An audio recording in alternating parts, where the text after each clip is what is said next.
الحمد لله حمد تطيب به نفوسا، الحمد لله تستريح به قلوبا، الحمد لله على نعمة بحكمة، الحمد لله على نعمة بحكمة.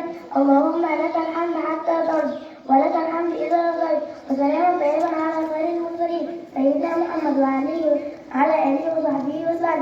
السادة الحضور أسعد الله صباحكم وأهلا ضربكم ورفع الله شأنكم مع القرآن الكريم والقول في زين.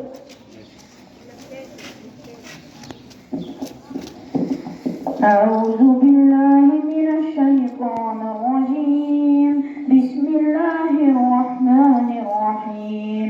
شهر رمضان الذي أنزل فيه القرآن هدى للناس وبينات من الهدى والفرقان، فمن شهد منكم الشهر فليصم، ومن كان مريضا أو على سفر فعدة من أيام أخر، يريد الله بكم اليسر ولا يريد بكم العسر، ولتكملوا العدة ولتكبروا الله على ما هداكم ولعلكم تشكرون.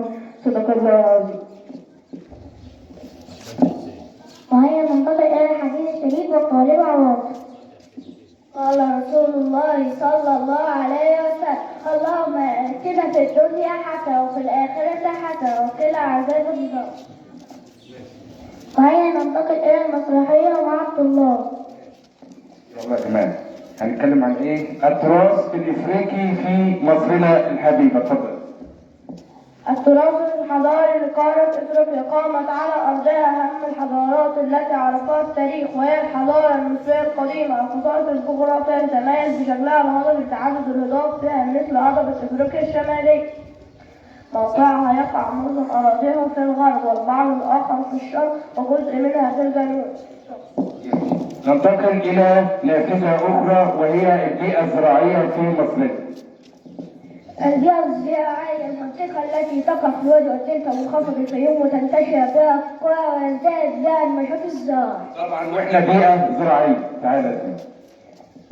أنواع المحيطات: المحيط المتجمد الشمالي، المحيط الهادي، المحيط الأطلنطي، المحيط الهندي، المحيط المتجمد الجنوبي. تمام. نيجي أنواع المحيطات هنتكلم عليها سوا. على الجبلية في آسيا، قمة إيفرست في قمة آسيا. تمام يا جماعة. دي اتفضلي يا هاني. هنتكلم عن محور آخر وهاني. اتفضلي يا هاني. يوجد في مصرنا العديد من الأنشطة الاقتصادية مثل النشاط السياحي، الزراعي، الصناعة، التجاري، صيد الأسماك في السواحل العالمية والصناعات الحديثة.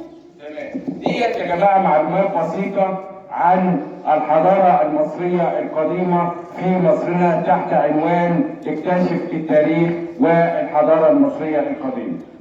وشكرا. وشكرا على حسن استماعكم، وشكرا والسلام عليكم ورحمة الله وبركاته. كانت معكم عزة محمد تحت إشراف السيد